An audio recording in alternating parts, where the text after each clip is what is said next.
The white sturgeon, or the Acipenser transmontanus, is the largest and longest-lived freshwater species of fish in North America and can live over 100 years old. They reach 6 meters in length historically, but are more common today at around 4 meters in length. And due to this extensive length, they can reach over 600 kilograms in weight. They are dark gray on the dorsal side of their body to prevent aerial predators, and they are lighter on the ventral side of their body with a long light or gray ventral mark down the side. This is covered by an armored plates called scutes. They have a heterocircle tail that has a larger lobe on the dorsal surface than on the ventral surface. And due to their ancestral past, they have a cartilaginous skeleton. They have 2 pairs of barbels, or 4 barbels total, on the ventral surface of their inferior mouth. There are 6 nationally significant populations of white sturgeon in Canada. The Lower Fraser River population, the Middle Fraser River population, the Nechaco River population, the Upper Fraser River population, the Upper Columbia River population, and the Kootenay River populations.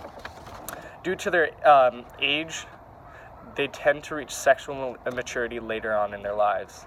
Females won't spawn until they're 18 years of age, and male sturgeon won't reproduce until 14 years of age. They will reproduce once every 2 to 8 years, and females will produce from 100,000 to 3 million eggs each spawning period. They are broadcast spawners, so disperse large quantities of eggs. These eggs, once fertilized, become very sticky and will attach to vegetation and substrate in the location of their dispersal. Once fertilized, the embryos will mature into larvae after 18 to 15 days, depending on the water temperature. As larvae, they will remain protected by the substrate they were stuck to for an additional 20 to 30 days, again depending on temperature, until they metamorphose into free-swimming juvenile sturgeon.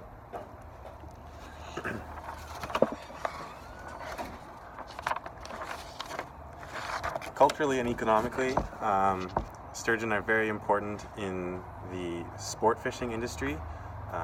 Within British Columbia, on the Fraser River, over 16,000 sturgeon fishing permits are issued yearly. They are also important historically for a substance in their swim bladder known as isinglass. It has been used in the past as glue and is continued to be used as a clarifying agent for some white wines. Traditionally, they are very important as a food source for Aboriginals in Canada and have been mentioned in traditional song and dance as well to recognize that importance. In terms of their conservation status, they are recognized as an endangered species. Captive breeding and supportive breeding projects have been used to restore their endangered populations. Captive breeding involves using collections of parents from captivity rather than the wild population to produce offspring that are then let go into the wild. And supportive breeding, on the other hand, is involving wild adults being used to produce offspring that are then reared in captivity and then put back into the wild to supplement the population. There are a few primary human activities that threaten the white sturgeon population: habitat loss, river regulation, over-harvesting of their prey, introduction of invasive species, release of pollutants, and then direct and indirect harvests of the fish themselves are very harmful to the population.